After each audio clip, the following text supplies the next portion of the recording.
How's it going, guys? Today we are gonna be working on the Supra. We haven't done anything on this car for quite some time. We've had a couple different lowering springs on the car, the prototype Eibach kits. We have the Faction Fab ones currently installed on the car, but today we're gonna take those off and we're gonna be installing the new Whiteline lowering springs. This is gonna lower the car 1.81 inches in the rear and 1.18 inches in the front. Kind of the, well, it is the opposite of the Eibach kit, which is 1.7 in the front and 1.2 in the rear. So I'm curious to see how this is gonna look once we get it installed. So let's start off in the front and we'll work our way back. First thing we're gonna need to do is remove the 16mm nut that is holding the end link to the strut. Now you can either just use a 16mm socket on an impact to get this off, or if you don't have an impact, you can also use a pass-through socket with a 16mm socket on there and a T30 Torx bit.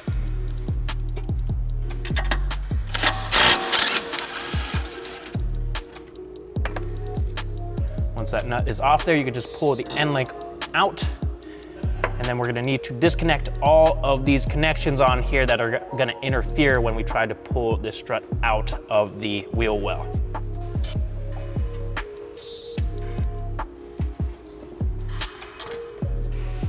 Once we got the end link and all of the wires disconnected on the bottom, we're gonna come up top in the engine bay here. You're gonna twist this knob to the unlock position, and we're gonna take this cover off. Set it aside. And then there are two little pop clips that are holding this plastic cover in place. We need to pop the center of these out, and then we can take the clips out and remove the panel. With those two covers removed, that is gonna give us access to an 18mm nut that is holding the strut to the top hat here. So what we need to do is take an impact with an 18mm socket. We're gonna hit that nut until we get it off. But before you do so, make sure that there is a jack underneath the knuckle to support it. And I highly recommend you also put some spring compressors on the springs so that they don't just explode. I know that the Faction Fab springs on here are not under a lot of compression, so I don't have them installed just to make it a little bit easier for myself. But again, I recommend using some spring compressors on your springs to uninstall this.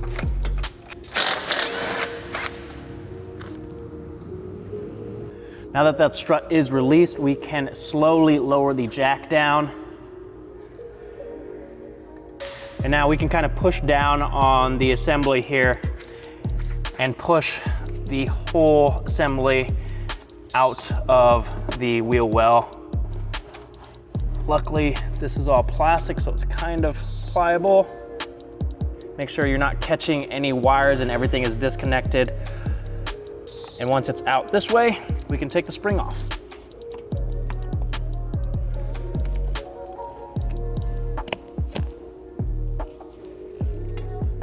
We're gonna take this bump stop off as well because this isn't the stock one. We've got the Faction Fab springs off of the car. We're going to transfer over this perch here over to the new Whiteline spring. So you just wanna make sure that it is aligned correctly with the little nub here. That is where the end of the spring goes, and everything just kind of falls into place, and it should fit in there pretty snugly. All right, so we've got the perch on there. I'm gonna get the stock bump stop reinstalled onto the strut, and then we will install the springs and get the whole assembly pushed back into place. And I'll show you I'll show you a little trick on how to do that by yourself, because you do kind of have to align it with the hole in the engine bay. We've got the stock bump stop. I'm gonna get that back on the car. Again, you don't have to do this because these stock bump stops are already gonna be on your car. The only reason why I'm doing this is because we had aftermarket bump stops on here, so I'm replacing them with the factory ones that these are meant to be used with. Then we can slide the spring, the new Whiteline spring, on. Get that dust boot over the top there. And then you wanna align the bottom of the spring with the end of this little rubber isolator here, and that's gonna keep it in place and make sure everything is in the correct position. And now we're gonna get this back into place and get it bolted up. All right, so I've pushed the assembly back into place, but now we need to raise it so it goes back through the hole.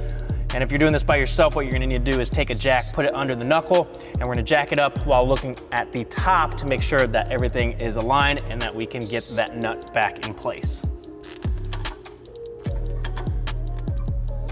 So we're pretty straight there.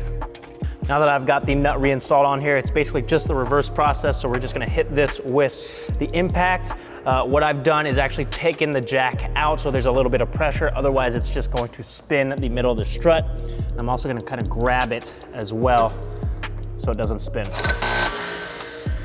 Now that that's tight, we can go ahead and get the covers replaced and we will move towards the back. Well, we also have to plug in and get all the wires back into the strut as well, and then we can move to the back.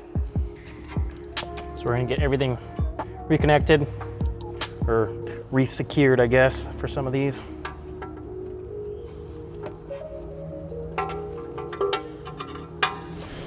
Also, I almost forgot, don't forget to reconnect the end link as well. Push it back into that hole and get the nut reinstalled. Moving to the rear of the car, we're on the driver's side here. The first thing we're gonna do is remove this plastic aero guard or wind deflector, whatever you wanna call it. There are 4 10mm bolts in each of these holes, or 1 in each of these holes that we'll need to remove, and then we can get this piece out of the way.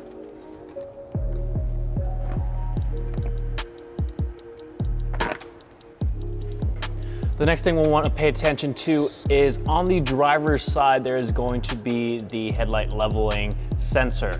Before we drop down the lower control arm, we want to disconnect this or really remove this bracket here so that we aren't pulling on the leveling sensor and break it. So there is a 10mm bolt right here that we're going to remove.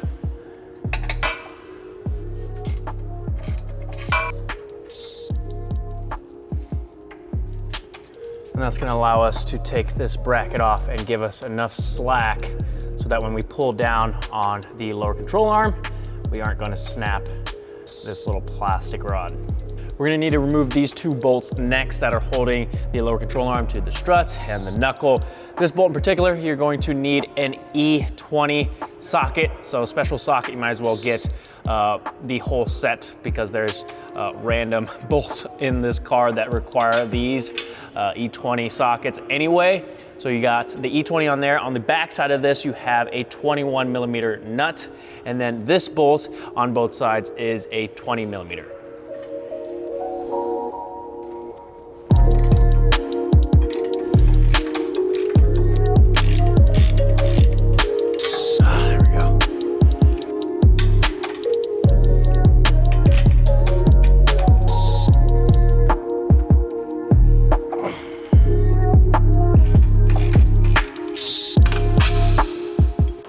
Once you have both of those bolts out, we're gonna slowly lower this jack down.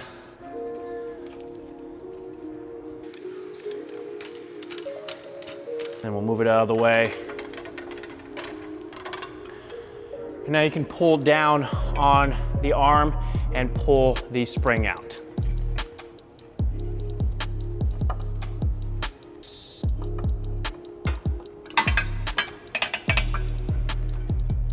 So we've got the rear spring removed. Taking a look at it, we've got 2 different rubber perches that we need to transfer over to the new Whiteline Springs. So we're gonna take the top and bottom off here. And we'll grab our new spring. And we're gonna make sure to line up the ends of the springs with the little tab. Make sure it seats correctly. Take the top one here and do the same thing.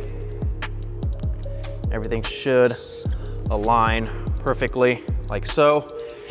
And now before I get this installed, you guys aren't going to have to do this because you'll still have your OEM or factory bump stops, but I need to get the factory bump stops reinstalled on the car before we install the new springs. But other than that, we should be good to go to install these.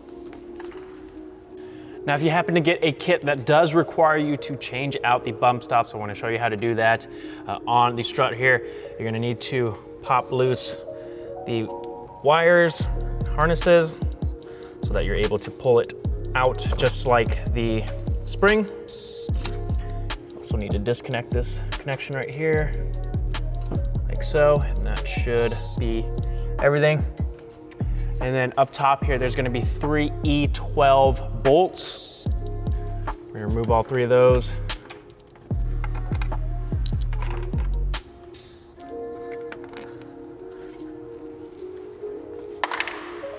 Once you've got that last one out, we're gonna do the same thing as the spring. So you're gonna pull down on that lower control arm and you'll be able to sneak this assembly out.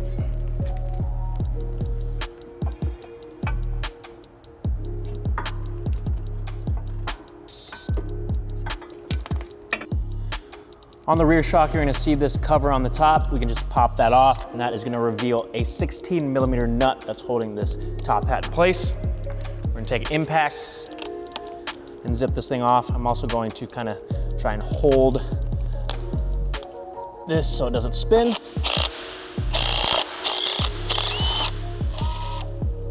There we go. That comes off, and we'll be able to slide this aftermarket bump stop off the dust boot. We've got the OEM one here that just slides right on, and then we can get this reinstalled.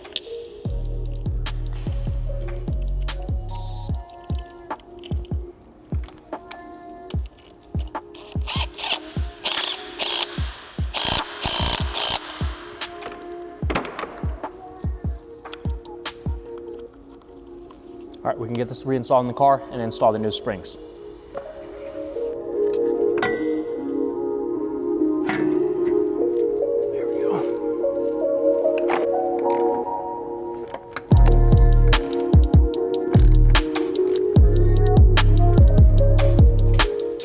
So when you're installing the spring, there's basically gonna be one thing you really wanna pay attention to. Obviously you wanna get the top perch into that hole, but there is a small slot on the bottom, on the underside of the arm here, where you want to line up the little tab from the perch on the bottom. So make sure that is aligned, make sure the spring is on those perches correctly. And once you have that in place, we can reinstall the 2 bolts for the strut and the knuckle.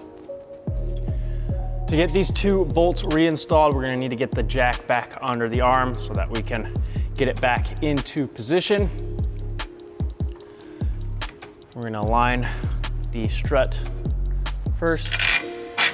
That's the easy one. You don't want to tighten it down until you've got both of these bolts in there. You may need a crowbar to align the knuckle as well. That can kind of be a pain sometimes. There we go. Okay.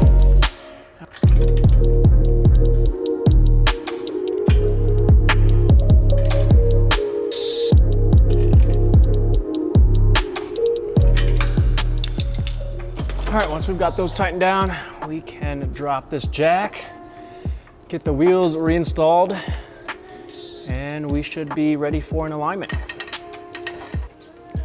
Obviously, you also don't want to forget to reinstall the bracket for the leveling sensor and reinstall the plastic cover underneath the control arm.